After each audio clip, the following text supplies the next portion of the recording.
خاص کر میں نوجوانوں سے اپیل کروں گا، خاص کر میں نوجوانوں سے درخواست کروں گا، اپنی غلط نگاہوں کے ذریعے نوجوان لڑکیوں کے ماں باپ کے ارمانوں کا خون مت کیجیے۔ اپنی غلط نگاہوں کے ذریعے، اپنی غلط عادتوں کے ذریعے اے نوجوانوں اپنے ماں باپ کے سر کو جھکانے کا جو ہے سبب مت بنیے، بلکہ ہماری شان تو ایسی ہونی چاہیے، ہمارے اعمال ایسے ہوں، ہماری گفتگو ایسی ہو، ہمارا کیریکٹر ایسا ہو کہ ماں باپ فخر سے کہہ سکیں یہ میرا بچہ ہے جس کے اندر اتنی اچھائیاں ہیں، جہاں بھی جاتا ہے اچھائیوں کو عام کرتا ہے۔ تو نوجوانوں سے میں خاص کر اپیل کرتا ہوں کہ اپنی غلط حرکتوں اور غلط نگاہوں کے ذریعے ماں باپ نوجوان لڑکیوں کے ماں باپ کے ارمانوں کا خون مت کیجیے، ان کے ارمانوں کا خون مت کیجیے، اس لیے کہ اگر آپ ایک نوجوان لڑکی پر غلط نگاہ ڈالتے ہیں آپ اپنے اس کیریکٹر کے ذریعے سے اس کے پورے خاندان کو تکلیف پہنچاتے ہیں۔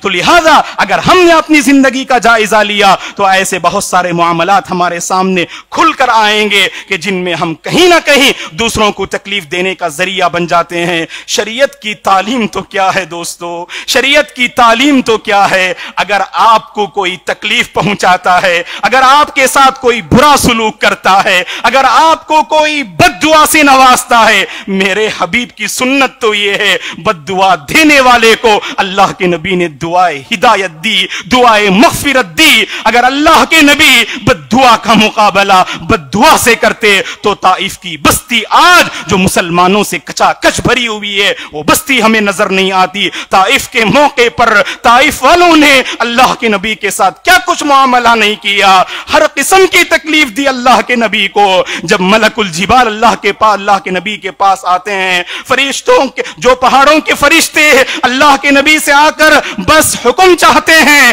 اے اللہ کے نبی آپ حکم دیجئے یہ طائف کی بستی جو دو پہاڑوں کے درمیان میں ہے ہم اسے کچل کے رکھ دیتے ہیں۔ لیکن اللہ کے نبی نے کیا فرمایا؟ بد دعا کا مقابلہ، تکلیف کا مقابلہ اللہ کے نبی نے دعاؤں سے کیا، تکلیف کا مقابلہ اللہ کے نبی نے رحمت سے کیا۔ کہا صلی اللہ علیہ وسلم نے بل ارجو ان یخرج اللہ من اصلابہم من یعبد اللہ عز وجل لا یشرک بہ شیئا، بلکہ اللہ کی ذات سے مجھے امید ہے اللہ تعالیٰ اس نسل میں ایسے لوگوں کو لے آئے گا جو تنہا ایک جو ہے رب کی عبادت کریں گے اور اس کے ساتھ کسی کو شریک نہیں کریں گے۔ تو اس سے ہمیں پتا چلا دوستو کہ بد دعا کا مقابلہ بد دعا سے نہیں کرنا چاہیے، اگر کوئی ہم پر برسے معاف کرنے کا حوصلہ اپنے اندر رکھیے۔